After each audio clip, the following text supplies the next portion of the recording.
Hello दोस्तों, नमस्ते भाई, गुड इवनिंग। कैसे हैं आप लोग? हाँ जी स्टूडेंट्स, कैसा फील कर रहे हैं आप? मजा आ रहा है? देखिए, मैं हमने ज्योमेट्री शुरू की और ज्योमेट्री में मैंने आपको कल बहुत बेसिक समझाया कि लाइन, पॉइंट, रे, लाइन सेगमेंट, रेखाखंड क्या होता है। ठीक है बच्चों? एंगल यानी कि कोण क्या होता है, एंगल बाइसेक्टर कोण, समद्वि भाजक क्या होता है ना? एंगल कितने टाइप के होते हैं ये मैंने आपको कल की क्लास में समझाया। वर्टिकली अपोजिट एंगल, शीर्ष अभिमुख कोण क्या होते हैं। ठीक है जी? तो आज की क्लास में मैं आपको समझाऊंगा, बहुत ही प्यार से और ढंग से समझिएगा मेरे दोस्तों, कॉम्प्लीमेंट्री एंगल और सप्लीमेंट्री एंगल। कॉम्प्लीमेंट्री एंगल और सप्लीमेंट्री एंगल थोड़ा ध्यान से समझने की कोशिश करिएगा मेरे प्यारे भाई। कॉम्प्लीमेंट्री और सप्लीमेंट्री एंगल, ठीक है जी? चलेगा। सब लोग अपनी कॉपी में हेडिंग डालेंगे कॉम्प्लीमेंट्री एंगल और सप्लीमेंट्री एंगल। ठीक है बच्चों? यस और नो? ध्यान से सुनिएगा। कॉम्प्लीमेंट्री एंगल को हम हिंदी में कहते हैं पूरक कोण। कॉम्प्लीमेंट्री एंगल्स को हम लोग हिंदी में कहते हैं पूरक कोण। ठीक है बच्चों? पूरक कोण। कॉम्प्लीमेंट्री एंगल्स, ठीक है ना? एंगल्स होना चाहिए मेरे प्यार में। सप्लीमेंट्री एंगल्स, पूरक कोण। क्या होता है पूरक कोण?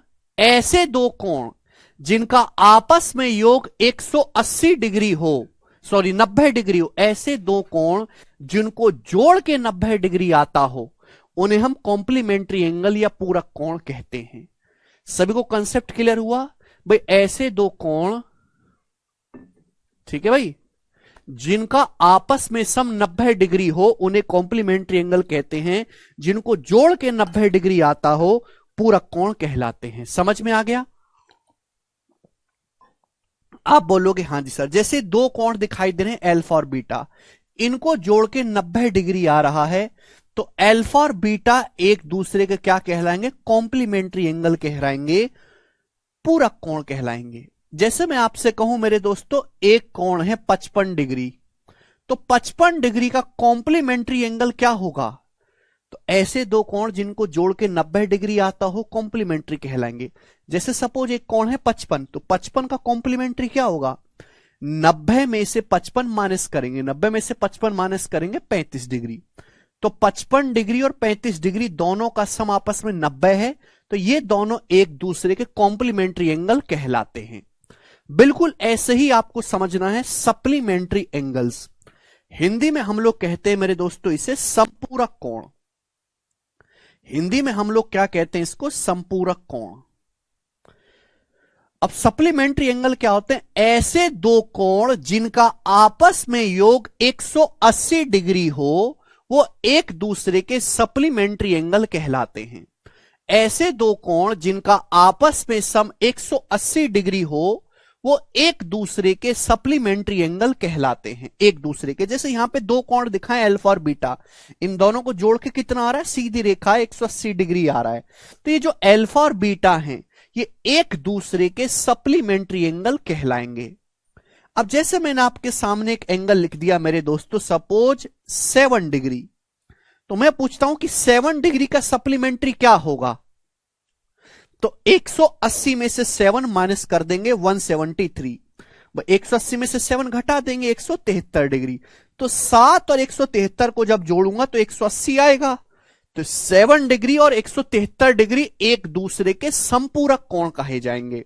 कि 7 डिग्री का सप्लीमेंट्री 173 डिग्री है, 173 डिग्री का सप्लीमेंट्री 7 डिग्री है।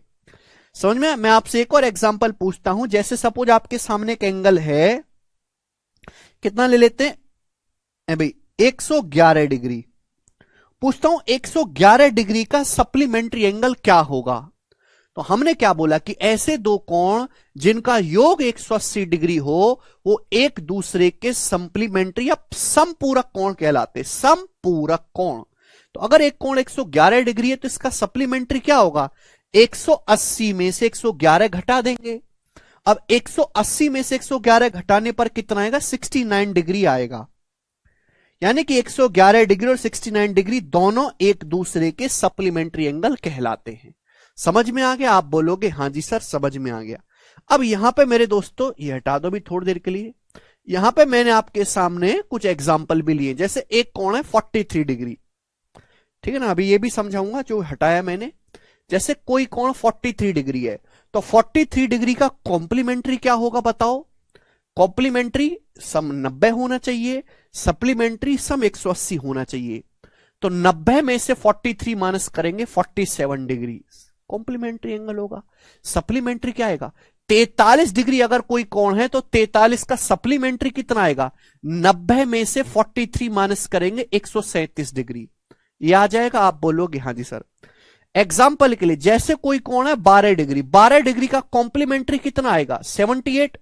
90 में से 12 को घटाएंगे 78 डिग्री।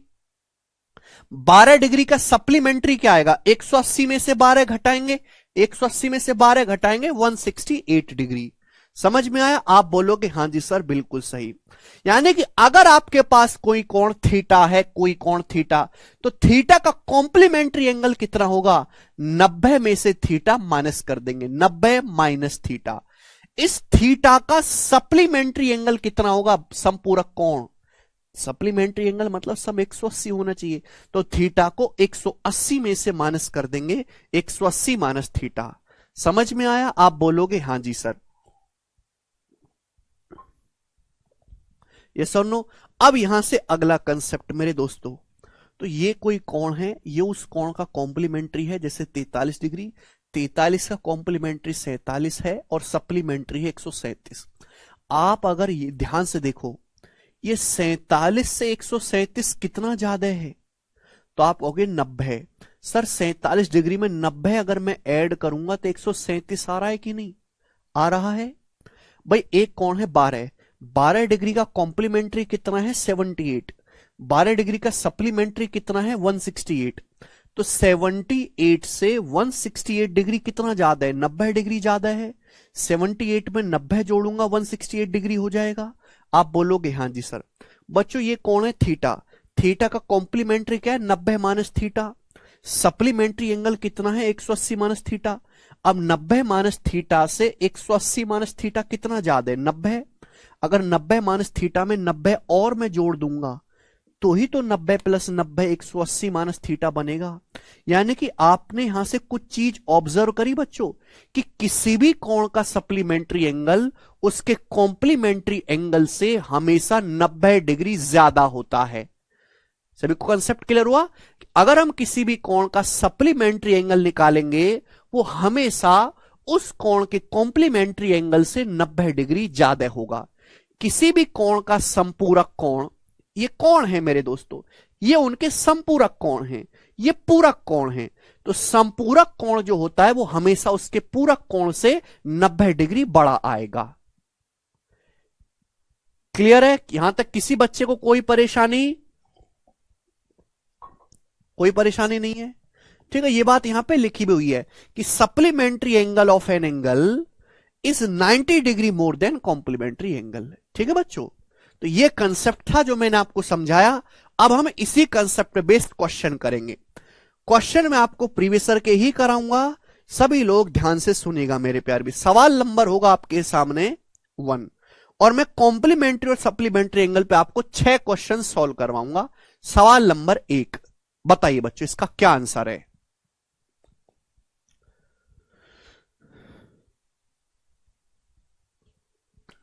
बोलो। करेंगे बच्चों सॉल्व।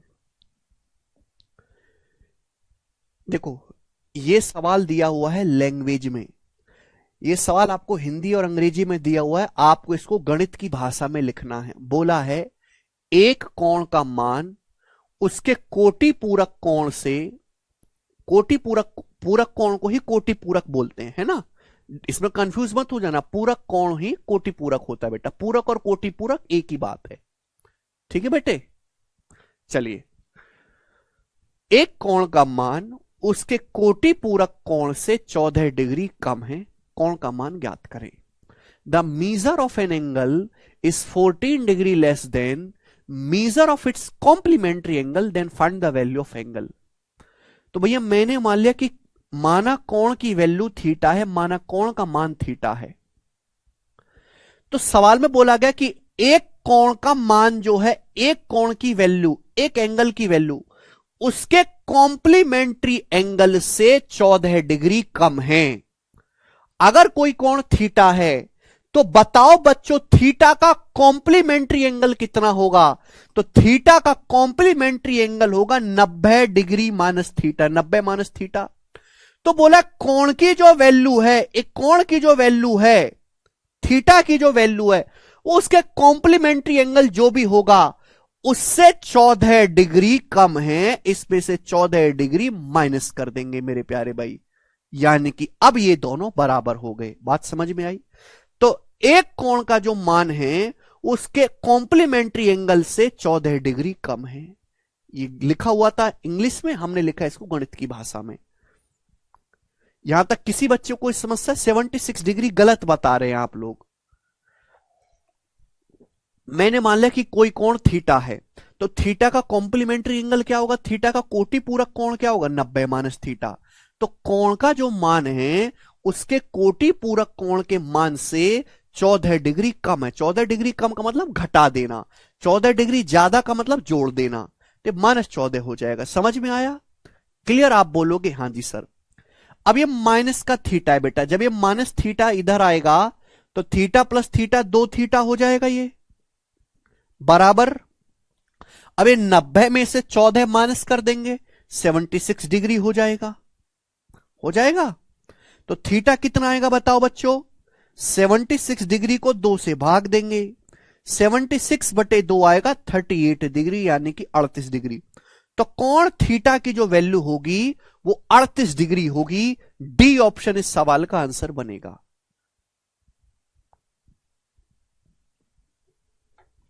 ठीक है, आगे चलते हैं अगले सवाल की तरफ। बोलो, नेक्स्ट क्वेश्चन आपके सामने। हाँ, डायरेक्ट मेथड है भाई, एक ही स्टेप का।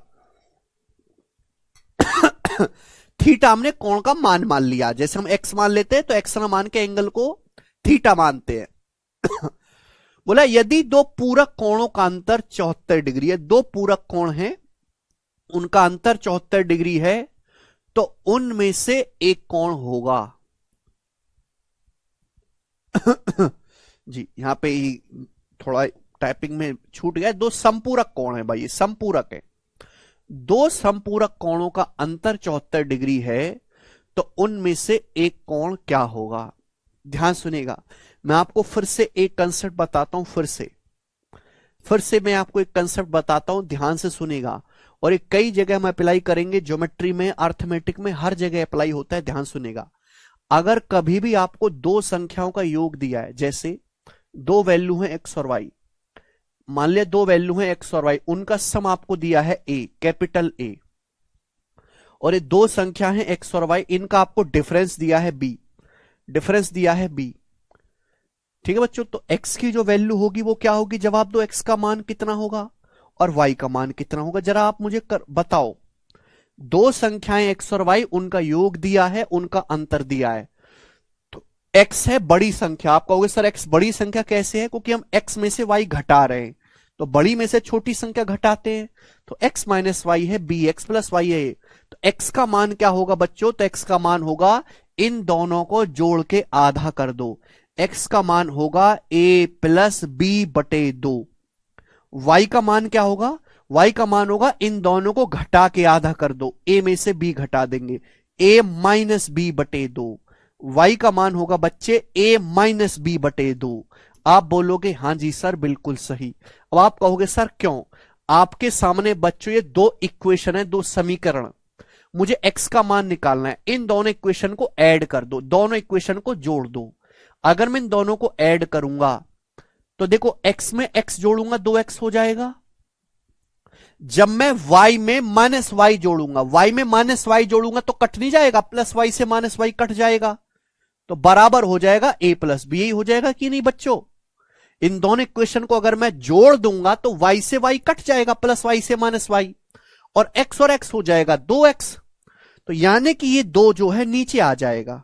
बताओ ये आ गया कि नहीं आ गया? यही तो मैंने डायरेक्ट लिखा, यही तो मैंने डायरेक्ट लिख दिया। और अगर मैं इन दोनों इक्वेशन को घटा दूंगा तो y का मान आ जाएगा। तो इस बात को अपने दिमाग में बिठा लो कि अगर दो संख्याओं का योग दिया है और दो संख्याओं का अंतर डिफरेंस दिया है, तो जो बड़ी संख्या होगी वो क्या होगी? जोड़ के आधा करना है, a प्लस बी को जोड़ के आधा करना है, और y का जो मान होगा वो घटा के आधा करना है, a माइनस बी बटे 2। कंसेप्ट क्लियर है? अगर आपको एक कंसेप्ट क्लियर है तो इस सवाल का आंसर बिना कलम उठाए करके बताओ जरा मुझे, बिना कलम उठाए बताओ। दो समपूरक कोण का अंतर 74 है, उनमें से एक कोण क्या होगा? बताओ। आपको समझना चाहिए कि अगर आपके पास दो समपूरक कोण हैं, उनका समपूरक कोण की परिभाषा क्या है? ऐसे दो कोण जिनको जोड़ के 180 डिग्री आता हो। अगर आपके पास दो सप्लीमेंट्री एंगल हैं तो उन दोनों कोणों का योग 180 डिग्री होगा। सवाल में आपको दिया है दो संपूरक कोण का अंतर, सवाल में आपको दो संपूरक कोणों का डिफरेंस दिया, डिफरेंस यानी कि अंतर 74 डिग्री। तो पूछा उनमें से कोई एक कोण क्या होगा? तो यानी कि आपको दो एंगल का सम दिया है, दो एंगल का डिफरेंस दिया है, तो एक एंगल तो होगा जोड़ के आधा कर दो। भाई अगर मैं इनको जोड़ के आधा करूंगा तो 100 से बड़ा आएगा, 100 से बड़ा तो कोई ऑप्शन है नहीं, तो दूसरा एंगल होगा घटा के आधा कर दो। अब 180 में से 74 घटाऊंगा तो 106, और 106 का आधा 53 डिग्री। 53 डिग्री मुझे कौन से ऑप्शन में दिखा? डी, यानी कि उन दोनों कोणों में से एक कोण 53 डिग्री होगा। और आपसे कोई एक कोण पूछा है, दूसरा तो ऑप्शन में है ही नहीं, तो इग्नोर कर दो, 53 डिग्री आंसर है। समझ में आया? दूसरा वाला एंगल निकालना था। बोलो। आपको ये करना है बेटा, ये चीज भी जिस दिन लिखना बंद कर दोगे ना, उस दिन जाके नौकरी लगेगी। जिस दिन ये सीधा सवाल पढ़ के आंसर मार्क करके नहीं लगे ना, एक योग 180 है, डिफरेंस 74 है, 180 प्लस 74 बटे 2 एक एंगल आएगा, ऑप्शन में है ही नहीं क्योंकि सारे एंगल 100 से छोटे हैं। दूसरा आएगा 180 माइनस 74 बटे 2 53 डिग्री, चौथा ऑप्शन है आंसर। ठीक है ना? इसके पीछे ये कंसेप्ट है, मैंने आपको कंसेप्ट समझा दिया बहुत अच्छी तरीके से। अगला सवाल बनाएंगे बेटा, सवाल नंबर होगा आपके सामने 3 नंबर क्वेश्चन बनाएंगे। जैसे जैसे सवाल बोले वैसे वैसे करते जाना है। The measure of the supplementary of an angle is 10 degree more than 4 times of original angle, find the complementary angle of that particular angle. Hindi में पढ़ते हैं, बोला है किसी कोण का संपूरक कोण उस कोण के 4 गुने से 10 डिग्री अधिक है। किसी कोण के संपूरक कोण का मान उस कोण के 4 गुने से 10 डिग्री ज्यादा है। तो आपसे पूछा है ओरिजिनल कोण का, है ना, उस कोण का कोटि पूरक कोण या कॉम्प्लीमेंट्री एंगल क्या है। अगर बच्चों हमें सवाल सॉल्व करना है तो हमें वो कोण निकालना पड़ेगा जिसके बारे में ये सवाल कह रहा है। तो हम क्या करते हैं बच्चों ऐसे सवाल में, आपको ये जो लाइन दे रखी है एक इक्वेशन, एक समीकरण है, इस समीकरण को मुझे सॉल्व करना है। तो मैंने मान लिया कि माना कोई कोण थीटा है, माना कोई कोण है थीटा। एक्स नहीं मानते बेटा, कोण को थीटा मानते, अच्छा लगता है। जैसे आदमी का नाम अगर तुम्हारा नाम कूड़ा रख दे तुम्हारे घर वाले, अच्छा लगेगा तुम्हें? नहीं। ऐसी कोण की भी एक इज्जत है अपनी, तुम्हारी नहीं है, तुम बेरोजगार हो, इसकी है, तो ये थीटा नाम रखवाता है अपना। तो माना कोई कोण थीटा है, तो थीटा का संपूरक कोण, जैसे सवाल बोले वैसे कर देना है। थीटा का सप्लीमेंट्री एंगल क्या होगा, थीटा का संपूरक कोण क्या होगा। तो हमने कोई कोण थीटा माना, तो थीटा का सप्लीमेंट्री एंगल होगा 180 डिग्री माइनस थीटा। ये थीटा का सप्लीमेंट्री एंगल है। इसका जो मान है, इसकी जो वैल्यू है, वो उस कोण के 4 गुने से 10 डिग्री ज्यादा है, उस कोण के 4 गुने से 10 डिग्री अधिक है। तो थीटा के सप्लीमेंट्री एंगल का जो मान है, उस कोण क्या है थीटा, थीटा का 4 गुना मतलब 4 से गुणा, थीटा के 4 गुने से 10 डिग्री अधिक है, यानी कि +10। यही तो सवाल में कहा था, हमने इसको गणित में लिख दिया कि थीटा का जो सप्लीमेंट्री एंगल है वो थीटा के 4 गुने से 10 डिग्री ज्यादा है। तो क्या आप यहां से सॉल्व करके थीटा का मान नहीं निकाल सकते? आप कहोगे सर निकालेंगे, 10 जब इधर आएगा तो 180 में से 10 घटाएंगे 170 डिग्री बराबर, ये माइनस थीटा जब उधर जाएगा तो 4 थीटा 1 थीटा 5 थीटा हो जाएगा। तो थीटा कितना आएगा भाई? 5 से 170 को काटेंगे तो 5 तिया 15, 5 24 34 डिग्री आ गया। थीटा का मान आ गया 34 डिग्री। बहुत सारे बच्चे कमेंट में भी जोश जोश में 34 डिग्री आंसर मार्क कर रहे हैं। आंसर 34 डिग्री नहीं है। सवाल में आपसे कोण नहीं पूछा, सवाल में आपसे थीटा का मान नहीं पूछा।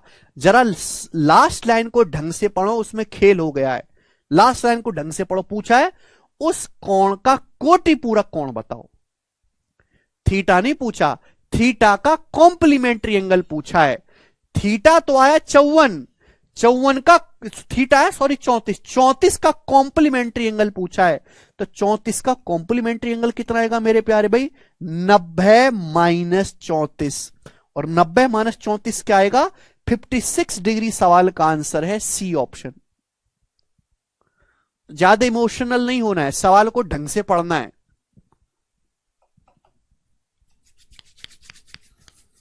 कर पाएंगे?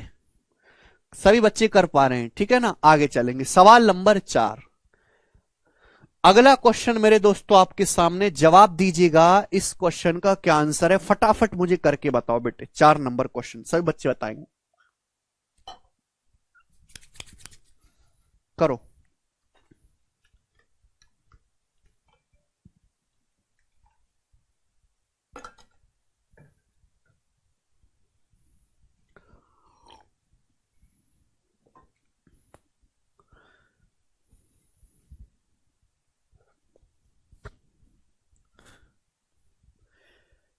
मैं आपको टाइम दे रहा हूं, सोचो समझो करके बताओ।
करे जी, अरे वाह, मैं तो तुमको हल्के में ले रहा था, तुम लोग तो आंसर बताने लग गए हैं। वाह भाई।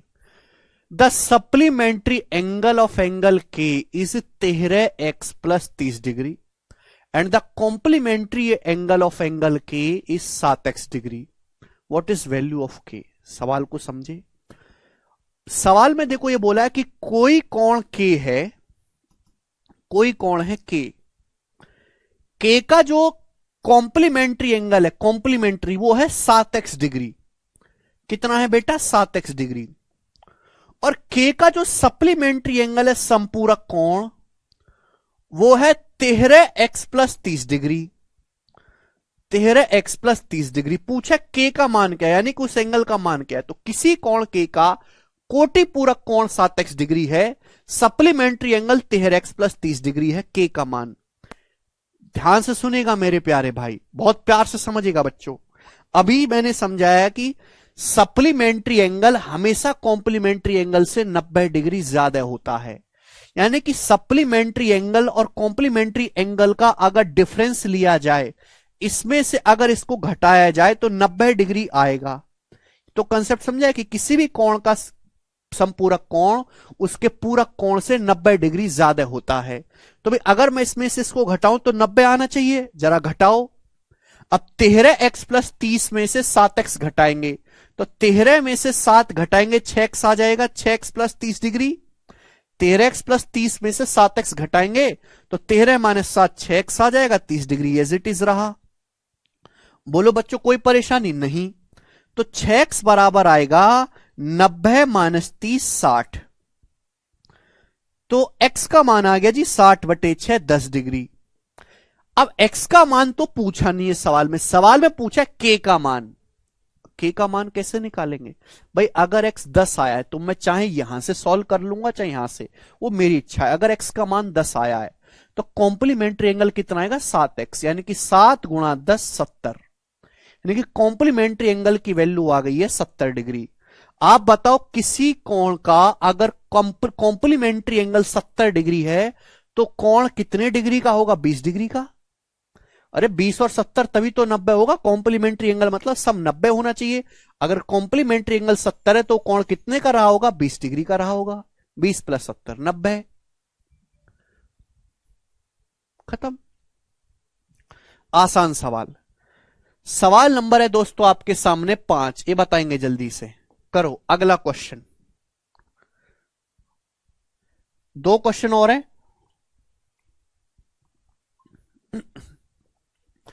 x और y are 2 supplementary angle. x और y 2 संपूरक कोण हैं। देखो बच्चों, अगर 2 x और y यहां पे 2 संपूरक कोण हैं तो पहली लाइन का मतलब यह है कि x और y का जो सम है वो 180 डिग्री है। सप्लीमेंट्री एंगल या संपूरक कोण का मतलब है ऐसे दो कोण जिनका योग 180 डिग्री हो। x + y 180 डिग्री है। ये पहली लाइन में दिया हुआ। आगे जाके इसकी भाषा को समझो। यदि कोण x का सप्लीमेंट्री एंगल y के कॉम्प्लीमेंट्री एंगल का आधा है। एग्जामिनर आपको बिल्कुल पूरी तरीके से पागल बनाने की कोशिश कर रहा है, पूरी तरीके से। अगर आप इस सवाल की लैंग्वेज को समझ गए, बिल्कुल आसान है। सवाल में साफ साफ ये कहा गया है कि x और y 2 सप्लीमेंट्री एंगल है, उनका योग 180 है। अब x का सप्लीमेंट्री एंगल, तो भाई x का सप्लीमेंट्री एंगल तो y हुआ ना। x का कोण, x का संपूरक कोण, x का सप्लीमेंट्री एंगल तो y हुआ ना। x का सप्लीमेंट्री एंगल तो y हुआ ना बच्चे। तो इसकी जो वैल्यू है वो किसके बराबर है, वो y के कॉम्प्लीमेंट्री कोण का आधा है। अब y का कॉम्प्लीमेंट्री एंगल क्या होगा, y का कॉम्प्लीमेंट्री एंगल होगा 90 - y। y का कॉम्प्लीमेंट्री एंगल कितना होगा, 90 - y। इसका आधा है तो 90 - y का आधा है। आधा का मतलब 1/2। बोलो बात को समझे। तो x का सप्लीमेंट्री एंगल बना y, तो y is equal to half of complementary angle of y। y के complementary angle 90 degree minus y का हाफ है, यानी कि आधा। समझ में? आप बोलोगे हाँ सर, तो यहां से y का मान नहीं निकाल सकते। पूछा x और y का रेशियो, तो जब 2 इधर आएगा तो 2y हो जाएगा, 2 की यहां गुणा हो जाएगी। अब स्टेप ना कम करना शुरू करो, ये बार बार आप लिख नहीं सकते। 2y, ये -y इधर आएगा तो 2y, ये -y 3y हो जाएगा, 3y आएगा 90। तो y की वैल्यू कितनी आएगी भाई, 3 से 90 30 बार कट जाएगा, तो y का मान आ गया 30 डिग्री। 30 डिग्री आ गया y का मान। पूछा x से y का अनुपात। भाई अनुपात अगर निकालना है तो x भी पता होना चाहिए। अगर इन दोनों को जोड़ के 180 आता है तो x का मान आएगा 150। 150 + 30 150, ये x की वैल्यू आ गई 150 डिग्री। अब इनका रेशियो लेना। रेशियो आप जानते हैं, अरे बेशक ज्योमेट्री पढ़ रहे हैं, पर रेशियो तो जानते होंगे, नाम सुना है रेशियो नाम की कोई चीज दुनिया में होती है, हैं? तो देखिए 30 से कट जाएगा, 30 पंजे 150, 5:1 आ गया सी ऑप्शन। 30 पंजे 150, 5:1।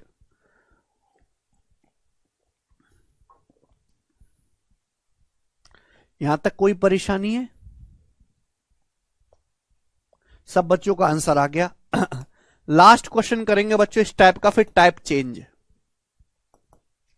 लास्ट क्वेश्चन करेंगे इस टाइप का, फिर टाइप चेंज बनाएं। सर वाई एक्स का सप्लीमेंट्री एंगल कैसे हुआ बताओ प्लीज, बच्चे का डाउट है। ऐसे हुआ क्योंकि हमारा जो सवाल है ना, वो सवाल चीख चीख के इस बात को कह रहा है। जो हमारा सवाल है ना बेटे, वो सवाल चीख चीख के कह रहा है इस बात को। एक्स और वाई दो सप्लीमेंट्री एंगल हैं, एक्स और वाई दो सप्लीमेंट्री एंगल हैं, एक्स और वाई सप्लीमेंट्री एंगल हैं, एक्स का सप्लीमेंट्री वाई है, वाई का एक्स है, एक्स प्लस वाई 180 है। अगर आपको कोई डाउट आए तो पहले सवाल पढ़ा करो, उसके बाद डाउट पूछा करो। पता है स्टूडेंट को, खासकर फ्रेशर को, फ्रेशर बच्चे के 90% डाउट खत्म हो जाए, 90% को, अगर वो क्वेश्चन को सही से पढ़ना शुरू कर दे, सवाल को, वो सवाल ऊपर ऊपर से पढ़ता है, सीधा सॉल्यूशन देखना शुरू करता है। अगर आप क्वेश्चन सही से पढ़ो और रिवीजन करो डेली, जो भी आपको अगली क्लास में पढ़ाया जा रहा है क्लास में, उसका अगले दिन रिवीजन करके आओ, आपके 90% डाउट खत्म हो जाए, 90%।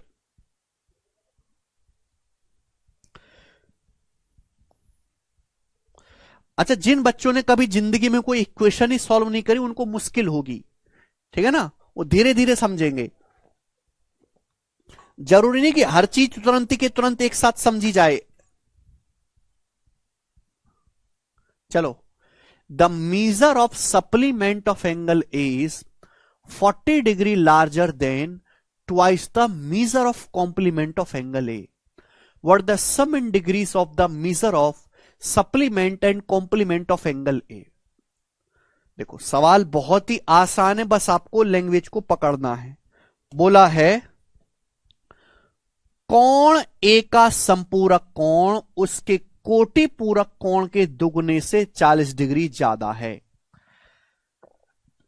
एंगल ए का सप्लीमेंट्री एंगल एंगल ए के कॉम्प्लीमेंट्री एंगल से 40 डिग्री लार्जर है, यही तो बोला है। तो भाई हमने देखो कोई कोण है ए, कोई कोण ए है, नाम भी दे दिया चलो यहां पे।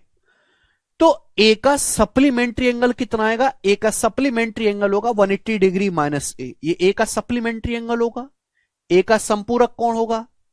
इसकी जो वैल्यू है वो उसके कोटि पूरक कोण से के दुगने से 40 डिग्री ज्यादा है। एंगल ए के सप्लीमेंट्री एंगल की जो वैल्यू है वो कॉम्प्लीमेंट्री एंगल के डबल से। कॉम्प्लीमेंट्री एंगल क्या होता है भाई?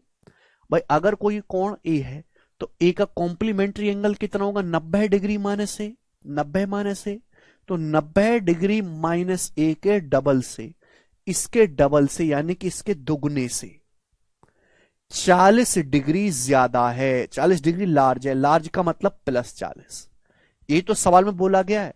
जो बात एग्जामिनर ने हिंदी में लिख के दी अंग्रेजी में, उसको हमने गणित में लिख दिया कि ए का जो सप्लीमेंट्री एंगल है 180 डिग्री माइनस से, इसकी जो वैल्यू है वो ए के कॉम्प्लीमेंट्री एंगल का दुगना करना है, दुगने से 40 डिग्री अधिक है।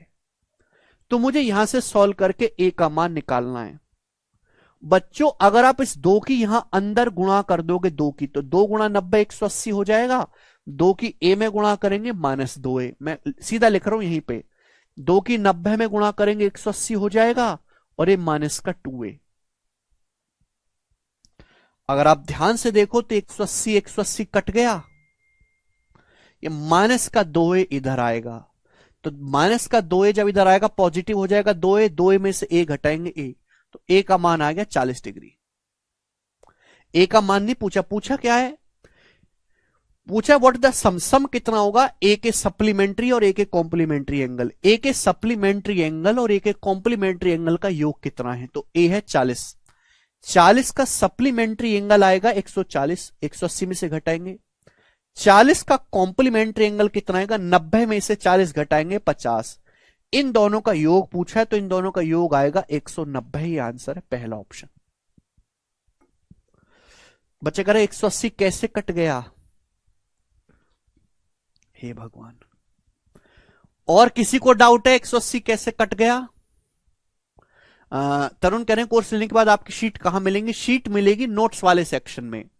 आप नोट्स वाले सेक्शन में जाओ, वहां पे आपको शीट अपलोडेड मिलेंगी। नोट्स बना हुआ है ना ऊपर, वहां पर।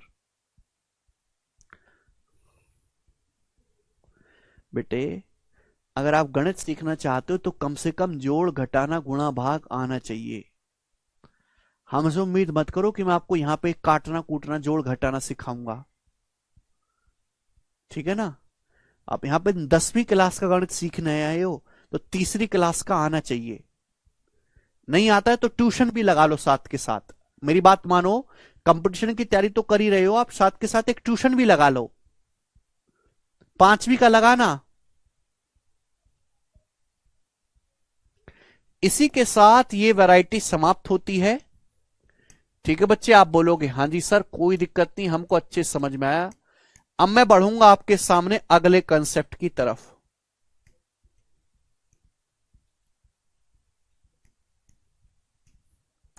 हम चलेंगे दोस्तों अब अगले कंसेप्ट की तरफ, नेक्स्ट कंसेप्ट। ठीक है जी, चलो। मैंने कल वर्टिकल अपोजिट एंगल आपको समझा दिया, ठीक है ना। कॉम्प्लीमेंट्री सप्लीमेंट्री हो गया। अब सब लोग अपनी कॉपी में हेडिंग डालेंगे ट्राइंगल। ट्राइंगल,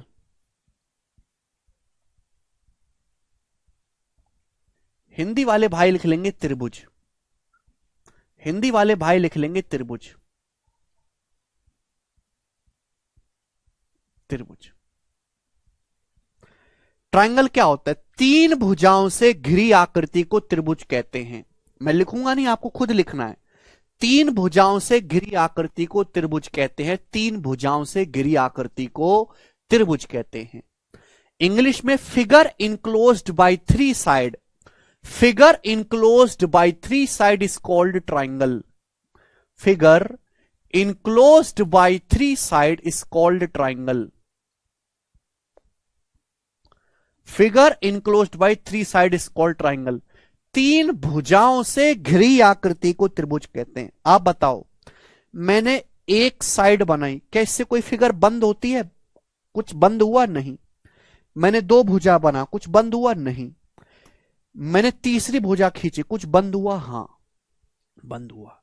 यानी कि अगर हमें कोई बंद आकृति बनानी है तो कम से कम 3 भुजाएं चाहिए। 3 से कम भुजाओं से 1 या 2 का इस्तेमाल करके कोई आकृति बंद करी ही नहीं जा सकती। समझ में आया? आप बोलोगे हां जी सर समझ में आया है, कोई परेशानी नहीं है। तो ये होता है मेरे दोस्तों ट्राइंगल। ये होता है आपके सामने ट्राइंगल, ठीक है। 3 भुजाओं से घिरी आकृति को त्रिभुज कहते हैं।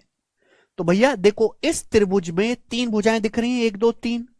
इस त्रिभुज के 3 कोने होते हैं। एक कोना ये है, एक कोना ये है और एक कोना ये है। इनको हम बोलते हैं वर्टेक्स या फिर हिंदी में कहते हैं शीर्ष। इनको हम बोलते हैं वर्टेक्स या फिर हिंदी में कहते हैं शीर्ष। समझ में आया? आप बोलोगे हां जी सर। तो हम इन कोनों को नाम देते हैं। इसको नाम दे दिया मैंने ए, इसको नाम दे दिया बी, इसको नाम दे दिया सी। हमेशा कैपिटल लेटर से नाम देंगे, कभी स्मॉल लेटर से नहीं देते। तो अगर मुझे इस ट्राइंगल को लिखना है तो इस ट्राइंगल को डिनोट करने का, निरूपित करने का तरीका क्या है? तो ऐसे करते हैं। ट्राइंगल को शॉर्ट में बनाओ, ये छोटा ट्राइंगल बनाओ शॉर्ट में और लिखेंगे ए बी सी। समझ में आ गया बच्चों? ये इसको लिखने का एक तरीका है, त्रिभुज ए बी सी। यानी कि एक ऐसा त्रिभुज बनाओ जिसके तीनों कोनों के नाम ए बी और सी हैं। समझ में आ गया? कोई प्रॉब्लम? आप बोलोगे हां जी सर। अब त्रिभुज की क्या खास बातें हैं? पहली बात कि त्रिभुज में 3 भुजाएं होती हैं। त्रिभुज में 3 भुजाएं होती हैं। बात को समझे? आप बोलोगे हां जी सर हम बात को समझे। दूसरी बात, त्रिभुज में तीन ही वर्टेक्स होते हैं, तीन ही कोने, दिखाई दिया। तीसरी बात, त्रिभुज में तीन ही इंटीरियर एंगल होते हैं। देखो अंदर की तरफ जो कोण बनते, एक कोण ये बन रहा है, एक कोण ये बन रहा है और एक कोण ये बन रहा है। त्रिभुज के तीन ही इंटीरियर एंगल होते हैं, तीन आंतरिक कोण होते हैं। त्रिभुज में तीन इंटीरियर एंगल होते हैं मेरे दोस्तों, तीन आंतरिक कोण होते हैं। समझ में आया? आप बोलोगे हां जी सर बिल्कुल सही, कोई परेशानी? दूसरी बात, हर त्रिभुज में तीन ही एक्सटीरियर एंगल होते हैं, हर त्रिभुज में तीन ही बाह्य कोण होते हैं। मैंने कल ही समझाया कि अगर हम कोई भी कोण बनाते हैं, है भाई, कोई भी कोण बनाते हैं थीटा, मैं इसको आगे बढ़ाऊंगा तो आगे बढ़ाने पर जो एंगल बनता है इसको हम बोलते हैं एक्सटीरियर एंगल। एक्सटीरियर एंगल मेरे प्यारे भाई, इसको हम क्या बोलते हैं बच्चों? एक्सटीरियर एंगल, बाह्य कोण बोलते हैं।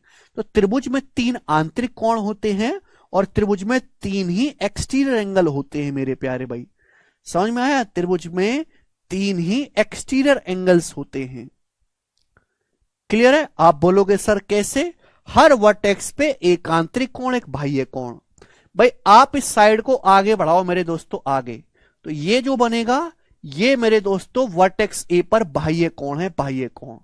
समझ में आया? आप बोलोगे हां जी सर, कोई परेशानी?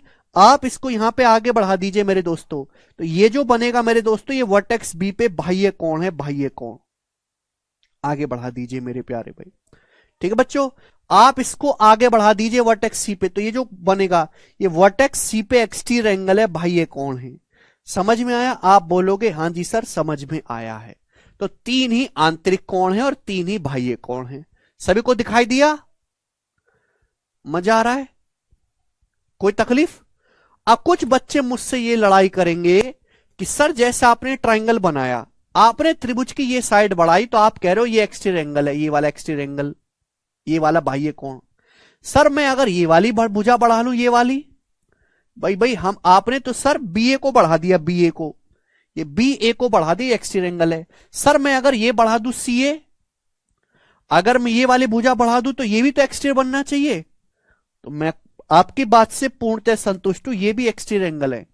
पर क्या इन दोनों में कोई फर्क है? नहीं भाई, ये वर्टिकल अपोजिट एंगल नहीं है, शीर्ष अभिमुख कोण, ये वर्टिकल अपोजिट एंगल नहीं है। जो ये है वो ये होगा। यानी कि चाहे साइड ये बढ़ा लो किसी भी वर्टेक्स पे, चाहे कोई कुछ भी कहीं से भी बढ़ा लो, कहीं से भी बढ़ा लो, बनेगा जो एक्सटीरियर एंगल होगा। सीधा बढ़ाना, बस स्ट्रेट लाइन बढ़ाना है, चाहे आप बी ए को बढ़ा लो चाहे आप सी को बना लो, जो एंगल बनेगा वो एक्सटीरियर एंगल बराबर ही बनेगा हर जगह से। ठीक है बच्चे? आप बोलोगे हां जी सर बिल्कुल सही। तो हर त्रिभुज में तीन भुजाएं होती हैं, तीन शीर्ष होते हैं, तीन आंतरिक कोण होते हैं, तीन बाह्य कोण होते हैं। ठीक, अब पहला कंसेप्ट मैं आपको समझाऊंगा, ध्यान से सुनिएगा। पहला कंसेप्ट, त्रिभुज के तीनों आंतरिक कोणों का योग 180 डिग्री होता है। त्रिभुज के तीनों आंतरिक कोणों का योग, ट्राइंगल के तीनों इंटीरियर एंगल का सम 180 डिग्री होता है, 180 डिग्री होता है। सब लोग अपनी कॉपी में उतार लेंगे। मैं आपको इसका प्रूफ भी समझाऊंगा बाद में, ठीक है ना? उसके लिए मुझे और बताना पड़ेगा। अभी के लिए ये ध्यान रखो मेरे दोस्तों कि ये त्रिभुज है एबीसी, इसके अंदर के तीन कोण बन रहे हैं। ये कोण ए है, ये बी है और ये सी है। इन तीनों कोणों का योगफल हमेशा 180 डिग्री होता है।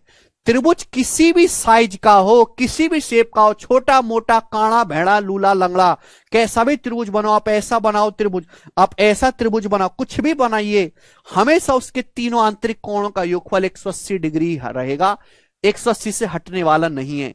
जैसे मैं आपसे कहूं कि ये वाला एंगल 73 डिग्री का है, ये एंगल 55 डिग्री का है, तो आप हमें जवाब देंगे कि ये वाला कोण कितने डिग्री का होगा। जवाब दो बच्चों, बताएंगे सब लोग।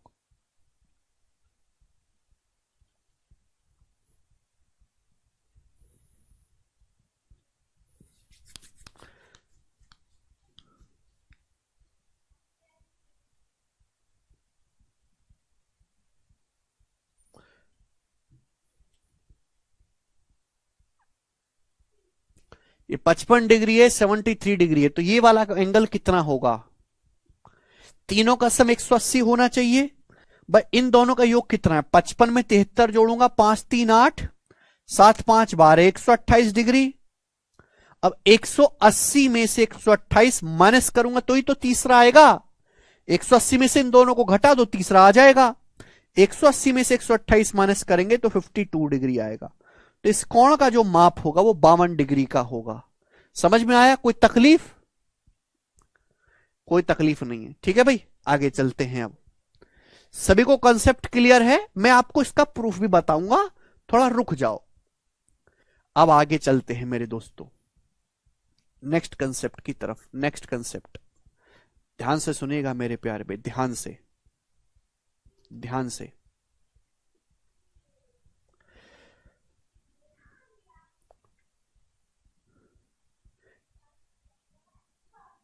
एक्सटीरियर एंगल, सब लोग अपनी कॉपी में पहले कंसेप्ट का स्टेटमेंट लिख लेंगे, फिर मैं आपको समझाऊंगा। Exterior angle is equal to, exterior angle is equal to sum of opposite interior angle, sum of opposite interior angles, sum of opposite interior angles.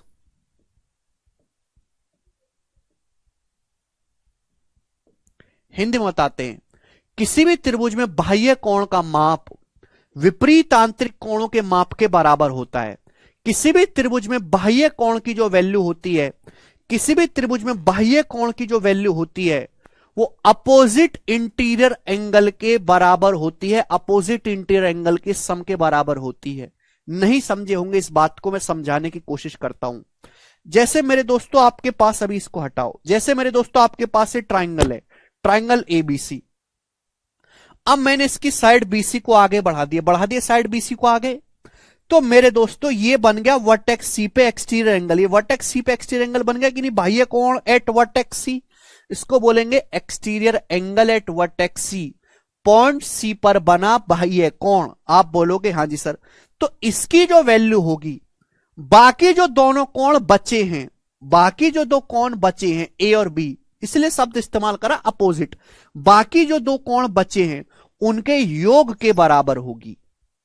समझ में आया? इसकी जो वैल्यू होगी, बाकी जो दो कोण बचे हैं अंदर वाले, है ना, अपोजिट इंटीरियर अंदर वाले, बाकी दोनों कोणों के योग के बराबर होगी।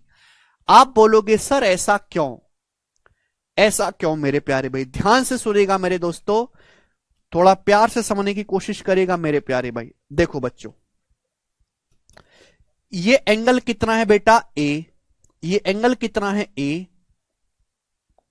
ये एंगल कितना है? बी। ये एंगल कितना है मेरे दोस्त? सी। ये होगा, यही है। अभी अभी मैंने आपको समझाया कि किसी भी त्रिभुज के तीनों कोणों का जो योगफल होता है ए प्लस बी प्लस सी, वो कितना होता है? तो आप कहोगे सर किसी भी त्रिभुज के आंतरिक कोणों का योगफल 180 डिग्री होता है, 180 डिग्री। अब आप मुझे एक बात बताओ भाई, एक स्ट्रेट लाइन है, एक सीधी रेखा है, स्ट्रेट लाइन सीधी रेखा, सीधी रेखा मतलब 180। अगर ये एंगल सी है तो कितना बचा? 180 माइनस सी बचेगा। भाई सीधी रेखा मतलब सीधी रेखा स्ट्रेट लाइन 180 डिग्री होना चाहिए। अगर ये सी है तो 180 माइनस सी होगा। अब 180 माइनस सी होता क्या है?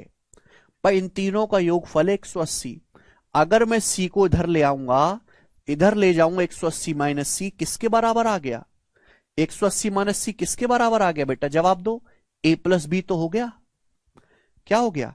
ए प्लस बी तो हो गया। आप बोलोगे हाँ जी sir, angle A plus angle B. यही तो मैंने आपको समझाया है भाई। अगर आप सी को उधर ले जाओगे तो 180 माइनस सी किसके बराबर हो गया? Angle A plus angle B के बराबर हो गया।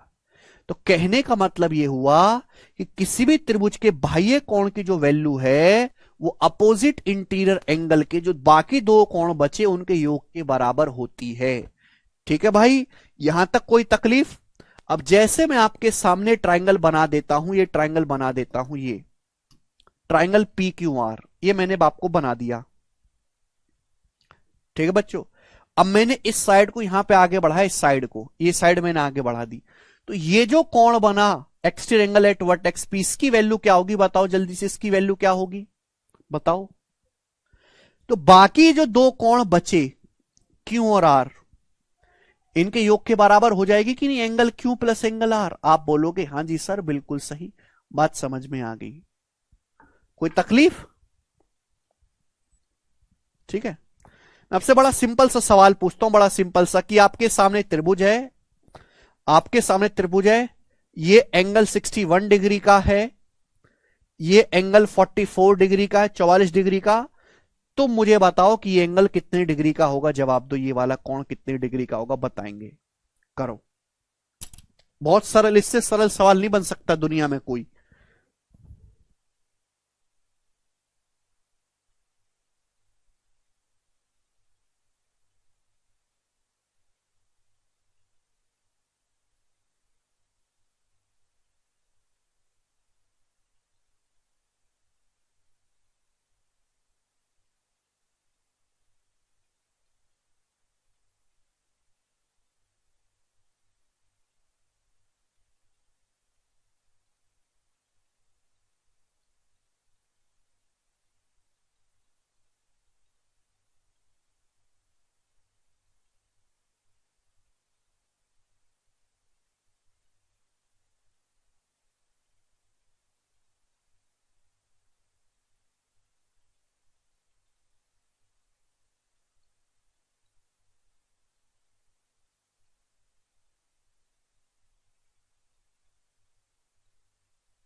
अरे बताएंगे गधा लोग क्या आया है?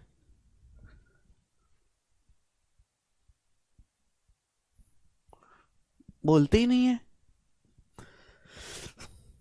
अगर ये 61 है, 44 है, तो कितना है, इन दोनों को जोड़ देंगे, 4 1 5 6, 4 10 105 डिग्री, बात खत्म। एक और 105 डिग्री का होगा। क्लियर है? आप बोलोगे हां जी सर बिल्कुल सही। नेक्स्ट आगे की तरफ चलेंगे, अगला कंसेप्ट। भाई मैंने अभी आपको बताया किसी त्रिभुज के 3 एक्सटीरियर एंगल होते हैं, किसी त्रिभुज के 3 एक्सटीरियर एंगल होते हैं, आपको दिखाई दे रहे हैं यहां पे। त्रिभुज के 3 आंतरिक कोण होते हैं, त्रिभुज के 3 बाह्य कोण होते हैं। ठीक है, तो जैसा मैंने आपके सामने त्रिभुज बनाया है ए बी सी, इसके 3 वर्टेक्स पे 3 एक्सटीरियर एंगल है। तो अगला कंसेप्ट है किसी भी त्रिभुज के, किसी भी त्रिभुज के तीनों एक्सटीरियर एंगल का सम, तीनों एक्सटीरियर एंगल का सम हमेशा 360 डिग्री होता है। Theta 1 plus theta 2 plus theta 3 की जो वैल्यू होगी वो 360 डिग्री आएगी। कैसा भी त्रिभुज बनाओ, किसी भी त्रिभुज के तीनों एक्सटीरियर एंगल का सम हमेशा 360 डिग्री होता है।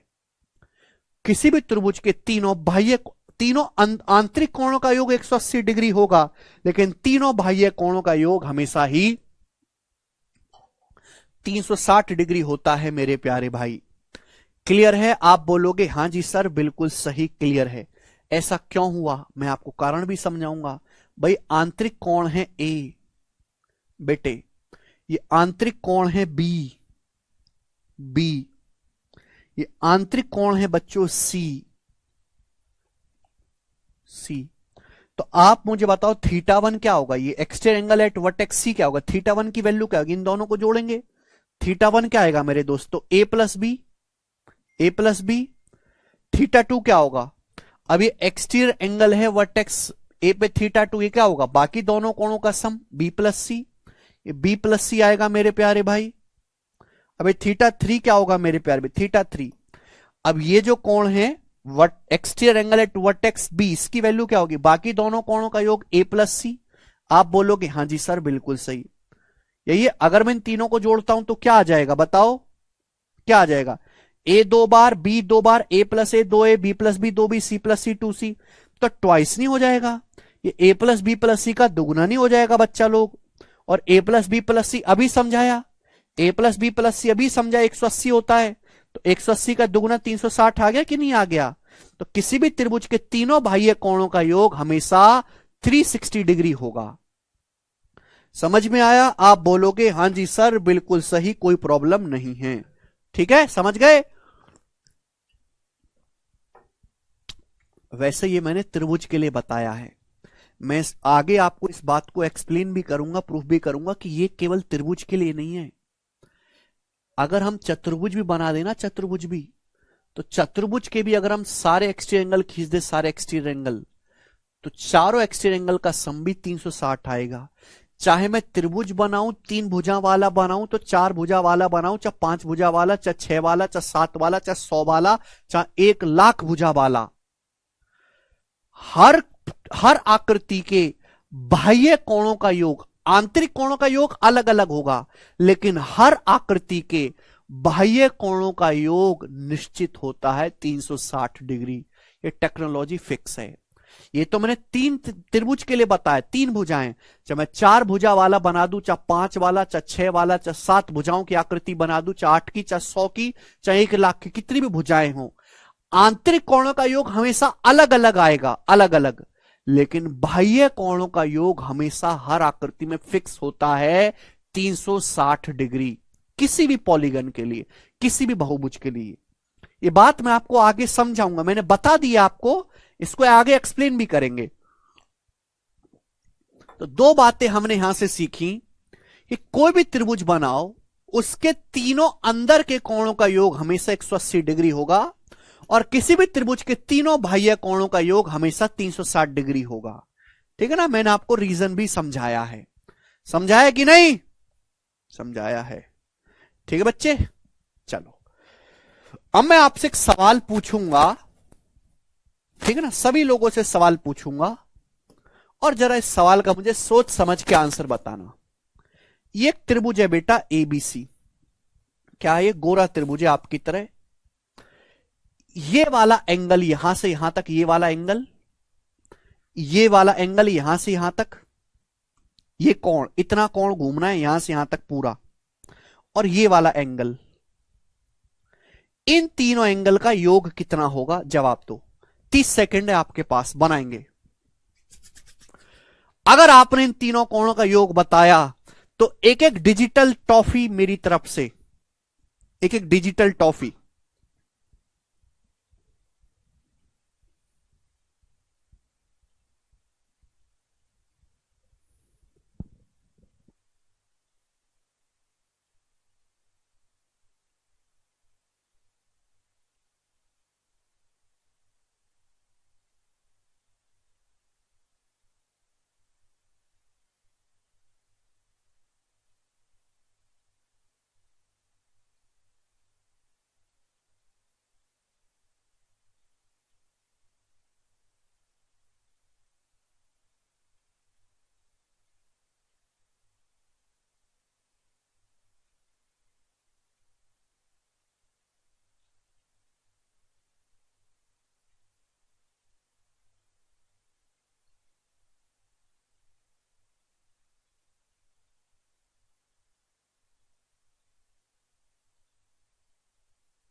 कौन बालक इस सवाल को करेगा?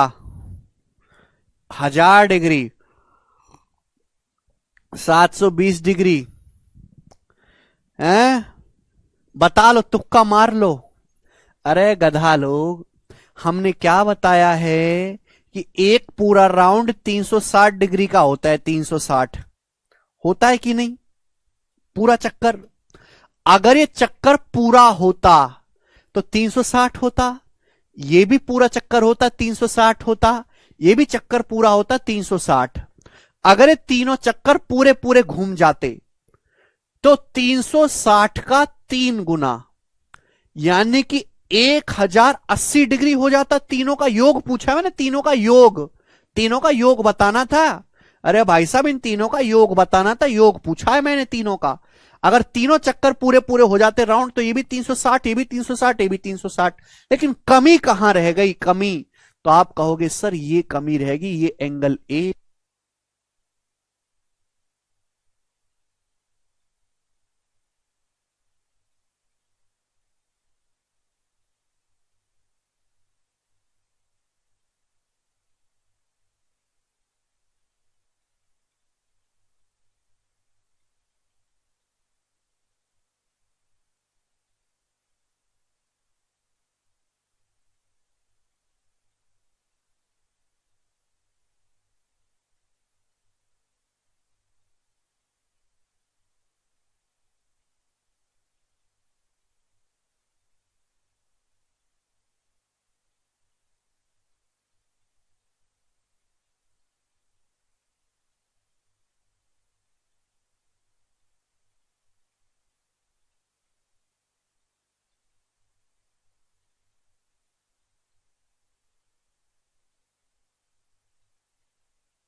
हाँ जी अब आवाज आ गई? टेढ़े 360 तिया माइनस 180, 900 डिग्री आंसर था सवाल का, ये बनाए। पेपर का पूछो सवाल है, कोई मजाक नहीं उड़ाएगा सवाल का, कोई मजाक नहीं उड़ाएगा सवाल का कोई भी। Which of the following set of angle form A triangle? ठीक है ना, ट्राइंगल की स्पेलिंग थोड़ी गलत है। आपके सामने 4 ऑप्शन है, इन चारों ऑप्शन में से कौन सा सेट ऐसा है जो त्रिभुज बनाएगा? भाई त्रिभुज तो तभी बन सकता है जब तीनों कोणों का योगफल 180 डिग्री होगा, नहीं हुआ तो नहीं बनेगा। तो 6 4 10 और 8 18, ये 180, यही त्रिभुज बन जाएगा। ये तो बनेगा नहीं। 6 5 11 8 19 190 तो हो नहीं सकता त्रिभुज के तीनों कोणों का योगफल। 6 7 13 3 16 160 भी नहीं हो सकता। 6 7 13 8 21 210 भी नहीं हो सकता। पहले ही ऑप्शन आंसर हो जाएगा, खत्म। भाई ये पहला ही ऐसा सेट है जहां त्रिभुज के तीनों कोणों का योगफल 180 डिग्री बन रहा है, यही आंसर हो पाएगा, बाकी होगा ही नहीं। ठीक है जी, आगे चलते हैं अब नेक्स्ट कंसेप्ट की तरफ। सब लोग अपनी कॉपी में हेडिंग डालेंगे टाइप ऑफ एंगल। सब लोग अपनी कॉपी में हेडिंग डालेंगे टाइप ऑफ एंगल, हिंदी में लिखेंगे त्रिभुजों के प्रकार। टाइप ऑफ एंगल हिंदी में लिखेंगे त्रिभुजों के प्रकार। त्रिभुजों के प्रकार, सभी लोग अपनी कॉपी में हेडिंग डालेंगे टाइप ऑफ एंगल, त्रिभुजों के प्रकार। देखो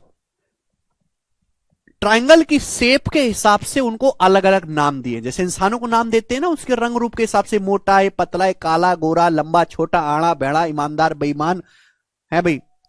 ठीक है बच्चे, तो ऐसे ही त्रिभुजों को भी नाम दिए गए हैं। तो ये त्रिभुजों के प्रकार हैं, समझ में आ गया? आप बोलोगे हाँ जी सर। तो ट्राइंगल को 2 बेसिस पे बांटा गया है, 2 आधार पर। एक तो बांटा है हमने भुजाओं के आधार पर, दूसरा हमने बांटा है कोणों के आधार पर। अलग अलग तरीके से बाइफरकेट किया। तो सबसे पहले त्रिभुजों को भुजाओं के आधार पर कैसे बांटा गया है, ठीक है? तो सबसे पहला है आपका इक्विलेटरल ट्राइंगल, हिंदी में कहते हैं समबाहु त्रिभुज। इक्विलेटरल ट्राइंगल हिंदी में कहेंगे समबाहु त्रिभुज। अब इक्विलेटरल ट्राइंगल क्या है? अरे कमेंट क्यों नहीं कर रहे आप लोग?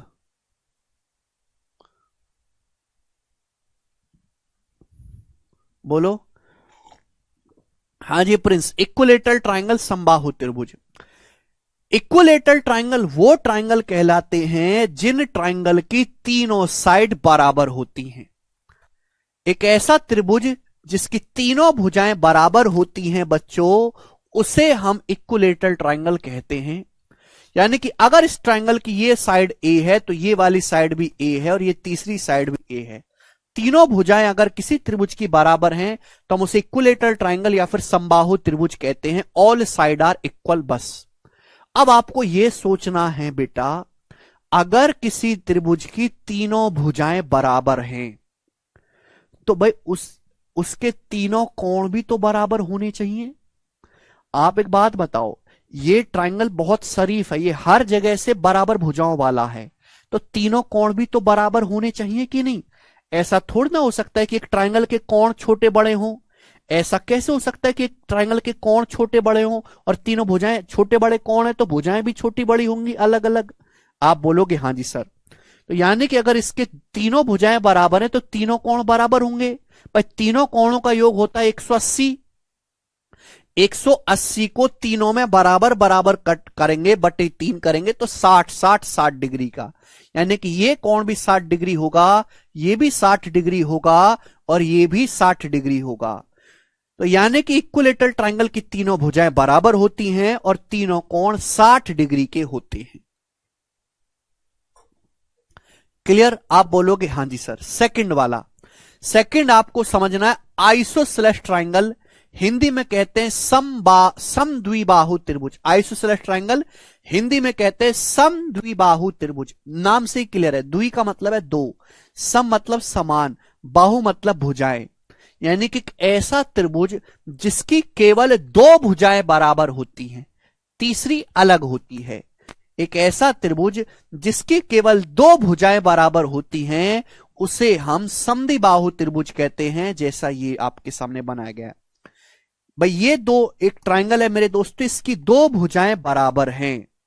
यानी कि अगर मैं कहता हूं कि ये भुजा 5 है सपोज एग्जांपल के लिए, तो ये भी 5 है। तीसरी भुजा कोई अलग हो जाएगी, सपोज मैंने मान लिया 7।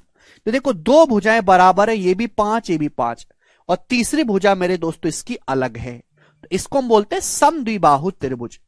तो जैसे यहां पे एक ट्राइंगल बनाया गया ए बी सी, ठीक है बच्चों, यहां पे मेरे दोस्तों ये ए बी और ये ए सी, ये दोनों बराबर हैं, दो साइड ए बी और ए सी, तो आइसोसेलेस ट्राइंगल समद्विबाहु त्रिभुज कहलाएगा।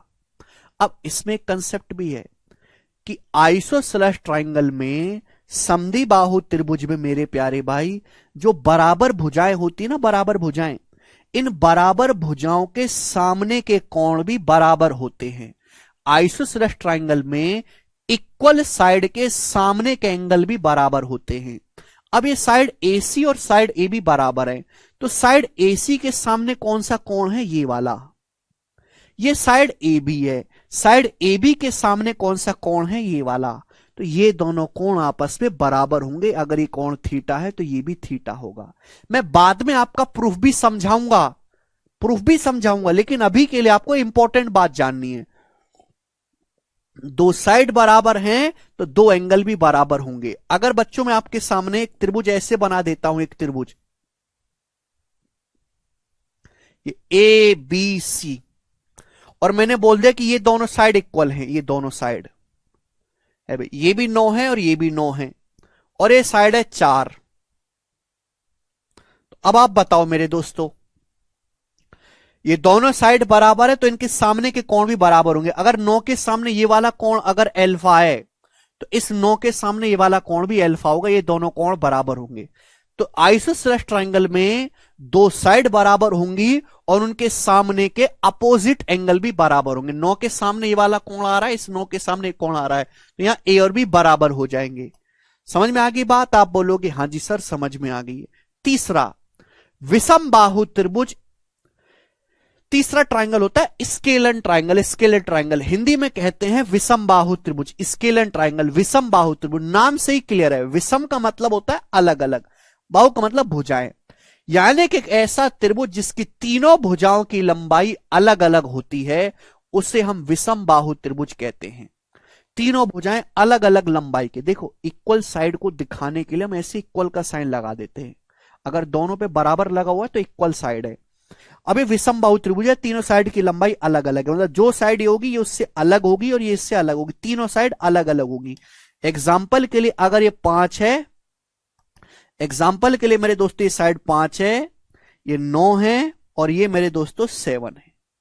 तो कैसा ट्राइंगल है? तीनों भुजाएं अलग अलग हैं, स्केलन ट्राइंगल या विषमबाहु त्रिभुज है। भाई जाहिर सी बात है, अगर तीनों भुजाएं अलग अलग है तो तीनों कोण भी अलग अलग होंगे। तो यानी कि अगर ये कोण अल्फा है, ये थीटा है, नाम दे रहा हूं मैं अपनी मर्जी से, बीटा है, तो तीनों कोण की जो है मेजरमेंट भी अलग अलग होगी, सेम नहीं होगा कोई भी। सभी को कंसेप्ट क्लियर? तो 3 ट्राइंगल बने, तीनों साइड बराबर समबाहु, 2 साइड बराबर समद्विबाहु, तीनों साइड अलग अलग स्केलन ट्राइंगल। समझ में आया? नरेश कह रहे हैं बेसिक सर।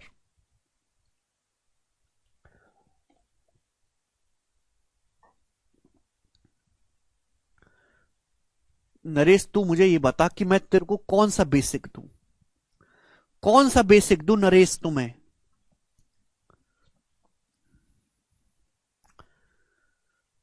इसके अलावा कौन सा बेसिक होता है दुनिया में, जरा तुम मुझे बताओ तो सही कि सर यू वाला बेसिक मुझे दो। क्या तुम्हें पनीर की चटनी चाहिए?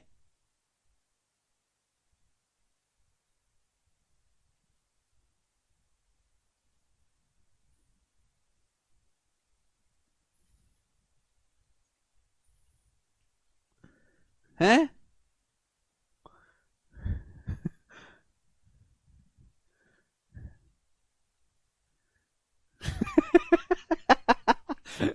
मैं एक फिल्म बना रहा हूं, एक था बेसिक नरेश, मैं तुम्हें उसमें विलन का रोल दूंगा, ठीक है जी, विलन का रोल दूंगा। एक था बेसिक, हॉलीवुड की फिल्म है भाई, बहुत खतरनाक फिल्म बन के आएगी, देखना तुम, कांपेगी दुनिया देख के उसे। एबीसीडी पढ़ने आए हो कि गणित पढ़ने आए हो? अगला मेरे दोस्तों, ये मैंने बताया ट्राइंगल का टाइप साइड के आधार पर, हम बांटेंगे एंगल के बेसिस पे, कोणों के आधार पर। त्रिभुज को कोणों के आधार पर कैसे बांटा गया है? सबसे पहला होता है एक्यूट ट्राइंगल, न्यून कोण त्रिभुज, एक्यूट एंगल ट्राइंगल, न्यून कोण त्रिभुज, ठीक है भाई। यानी कि ऐसा त्रिभुज जिसके तीनों कोण 90 डिग्री से कम होते हैं, जिसके तीनों कोण एक्यूट एंगल होते हैं, उससे हम एक्यूट एंगल ट्राइंगल कहते हैं। जिसके तीनों कोण 90 डिग्री से छोटे होते हैं उनको हम एक्यूट एंगल ट्राइंगल कहते हैं। जैसे कि मेरे दोस्तों 50 डिग्री है, अभी मेरे दोस्तों ये आपका ले लेते हैं सपोज 70 डिग्री है और ये 60 डिग्री है, ये तीनों कोण हैं। देखो तीनों कोण 90 डिग्री से छोटे हैं, तीनों का सम 180 है, तो एक्यूट एंगल ट्राइंगल कहलाएगा। तो न्यून कोण त्रिभुज एक ऐसा त्रिभुज जिसके तीनों कोण कुछ भी हो पर 90 डिग्री से छोटे होने चाहिए, न्यून कोण त्रिभुज कहलाएगा। अगला है राइट एंगल ट्राइंगल या फिर समकोण त्रिभुज। राइट एंगल ट्राइंगल होता है मेरे प्यारे भाई एक ऐसा त्रिभुज जिसमें एक एंगल एग्जैक्ट 90 डिग्री का हो, 90 डिग्री का। जैसे कि आपके सामने यहां पर ये कोण जो दिखाई दे रहा है ये 90 डिग्री का दिखाई दे रहा है, ए बी सी। समझ में आया? आप बोलोगे हां जी सर बिल्कुल सही, ए बी सी, समझ में आया? तो 90 डिग्री है एक ऐसा त्रिभुज जिसमें कोई एक एंगल 90 डिग्री का हो मेरे प्यारे भाई, उससे हम राइट एंगल ट्राइंगल या समकोण त्रिभुज कहते हैं। समझ में आया? एग्जैक्ट एक कोण 90 डिग्री का होगा। जाहिर सी बात है अगर एक कोण 90 का हो गया तो बाकी दोनों कोण 90 से छोटे होंगे, बाकी दोनों कोण एक्यूट एंगल बनेंगे। बनेंगे कि नहीं बनेंगे? अगर मैं आपसे कहूं कि ये वाला कोण थीटा है तो बताओ ये कितना होगा? ये कितना होगा बेटा? ये 90 है, ये थीटा, तो ये कितना बचेगा? अगर ये 90 डिग्री है तो बाकी दोनों का सम भी 90 होना चाहिए। अगर ए एंगल 90 है तो बाकी दोनों का 90 बचना चाहिए, तभी तो 90 जमा 90 180 होगा। अगर ये थीटा है तो ये कितना बचा फिर? 90 माइनस थीटा, यानी कि कोण होंगे theta 90 90 minus theta, theta 90 90 minus theta, theta 90 90 minus theta. नहीं प्रदीप भाई, ट्राइंगल तो तभी बनेगा ना अब तीनों का सम 180 हो। तो यानी कि एक ऐसा त्रिभुज जिसमें कोई एक एंगल 90 डिग्री हो राइट एंगल कहलाएगा। अगर ये 90 है तो बाकी दोनों का सम भी तो 90 होगा ना, तभी तो 180 बनेगा भाई। अगर ये थीटा है तो क्या होगा, 90 माइनस थीटा। समझ में आया? आप बोलोगे हां जी सर बिल्कुल सही। यानी कि मजे वाली बात यह है कि अगर ये 90 है तो बाकी दोनों एंगल का सम भी 90 होगा। यानी कि a प्लस बी जो है वो c के बराबर बन गया 90। यानी कि राइट एंगल ट्राइंगल में बड़ी खास बात है कि समकोण त्रिभुज में एक एंगल की वैल्यू बाकी दोनों एंगल के योग के बराबर होती है। भाई ये 90 है तो a प्लस बी भी 90 है। एक एंगल की वैल्यू बाकी दोनों एंगल के योग के बराबर होती है, बड़ी खास बात है। आगे चलेगा, ध्यान सुनेगा। समकोण त्रिभुज में जो 90 डिग्री बनाने वाली भुजाएं ना, AC और BC, जो 90 डिग्री बनाने वाली भुजाएं, इनको बोलते हैं समकोण त्रिभुज की टांगे या फिर लेग्स। क्या बोलते हैं? लेग्स। तो जब भी मैं आगे से लेग्स बोलूं तो लेग पीस मत समझ लेना। लेग्स का मतलब राइट एंगल ट्राइंगल की 90 डिग्री बनाने वाली भुजाएं। अब ये AC और BC के बीच में 90 बन रहा है तो AC और BC क्या कहलाती है? राइट एंगल ट्राइंगल की लेग्स कहलाती है, टांगे। और 90 डिग्री के सामने जो होता है मेरे दोस्तों, इसको बोलते हैं राइट एंगल ट्राइंगल में हाइपोटीनियस। नाम सुना है कभी आपने? हाइपोटीनियस। हिंदी में कहते हैं कर्ण। राइट एंगल ट्राइंगल का क्या कहते हैं बच्चों? इसे कर्ण कहते हैं, कर्ण। वैसे राइट एंगल ट्राइंगल में हाइपोटीनस जो होता है वो सबसे बड़ा होता है, सबसे बड़ा। यहां तक की बात क्लियर है? बोलो। तो अगर ये 90 है तो बाकी दोनों कोणों का सम 90 बचेगा। ये थीटा है तो ये 90 माइनस थीटा। 90 डिग्री बनाने वाली जो भुजाएं समकोण त्रिभुज की टांगे कहलाती हैं, लेग्स। 90 डिग्री के सामने की जो भुजाएं उसे हम हाइपोटीनस या कर्ण कहते हैं। समझ में आ गया? आप बोलोगे हां जी सर बिल्कुल सही। चलो अब देखो, बचपन में मैं आपको इसका बाद में बहुत डिटेल में समझाऊंगा, प्रूफ भी करवाऊंगा। अभी मैं ऐसी छोटी छोटी बातें बता दे रहा हूं जो आपको पता होनी ही चाहिए। देखो बच्चों, ये वर्टेक्स ए है। वर्टेक्स ए के सामने की इस भुजा को मैंने नाम दे दिया, वर्टेक्स ए के सामने स्मॉल ए है। ये वर्टेक्स क्या नाम दे दिया मैंने? स्मॉल ए। ये शीर्ष बी के सामने स्मॉल बी है और इस शीर्ष सी के सामने स्मॉल सी है। ये भुजाओं की लंबाई है। तो आपने पढ़ा है राइट एंगल ट्राइंगल में पाइथागोरस थ्योरम, यानी कि सी स्क्वायर बराबर हो गया ए स्क्वायर प्लस बी स्क्वायर। समकोण त्रिभुज में सी स्क्वायर जो होता है, हाइपोटीनस का जो स्क्वायर होता है, वो बाकी दोनों साइड के स्क्वायर के योग के बराबर होता है। इसको बोलते हैं पाइथागोरस थ्योरम। किसी बच्चे ने अगर ये नहीं पढ़ी है तो 10वीं क्लास कैसे पास हो गया मुझे तो पता ही नहीं पड़ा है भैया। किसी भी समकोण त्रिभुज में हाइपोटीनस का स्क्वायर अदर टू साइड के अन्य दो भुजाओं के वर्गों के योग के बराबर होता है। इसे पाइथागोरस थ्योरम बोलते हैं। समझ में आया? 90 डिग्री के सामने सी हाइपोटेनस है, सी स्क्वायर बराबर A square plus B square, Pythagoras theorem. कहां से है, क्यों है, ये बाद की बात है, मैं आपको समझाऊंगा बाद में। ये ट्रिग्नोमेट्री में भी पढ़ना है, ज्योमेट्री में भी पढ़ना है, मेंसुरेशन में भी पढ़ना है, हर जगह पढ़ना है पाइथागोरस थ्योरम। तो ये सारी बातें थी राइट एंगल ट्राइंगल के बारे में। अब आखिरी मुझे बताना है आपको ऑब्टूस एंगल ट्राइंगल, अधिक कोण त्रिभुज। बेटा ऑब्टूस एंगल ट्राइंगल होता है एक ऐसा त्रिभुज जिसमें एक एंगल ऑब्टूस हो, एक एंगल 90 डिग्री से बड़ा हो। अगर किसी त्रिभुज का कोई कोण 90 डिग्री से बड़ा है, एक ही कोण हो पाएगा, एक से ज्यादा नहीं हो पाएगा, तो ऑब्टूस एंगल कहलाता है। जैसे कि एग्जांपल के लिए यहां पे जो एंगल है ये मैंने मान लिया कि 110 डिग्री का है, तो कोण कैसा हो गया, 90 डिग्री से बड़ा, तो ये ट्राइंगल ऑब्टूस एंगल ट्राइंगल कहलाएगा। तो अधिक कोण त्रिभुज का मतलब एक ऐसा त्रिभुज जिसका एक कोण 90 डिग्री से बड़ा हो या ऑब्टूस एंगल हो, उसे हम अधिक कोण त्रिभुज कहते हैं। समझ में आया? आप बोलोगे हां जी सर। तो ये सारी कहानी थी ट्राइंगल के टाइप के बारे में। आज मैं इतना ही छोड़ूंगा मेरे दोस्तों। अब मैं जा रहा हूं पार्टी करने, आज तुम्हारी मैम का बर्थडे है। तुम कुछ भी करते रहो, ठीक है भाई, रिवीजन करो, मेहनत करो, ठीक है भाई। गुरुजी इंग्लिश की तैयारी कैसे करें प्लीज बताएं। अब ये सब सवाल बाद में, ठीक है भाई। अब मैं जा रहा हूं तुम्हें छोड़ के, तुम्हारा मेरा साथ यहीं तक है आज।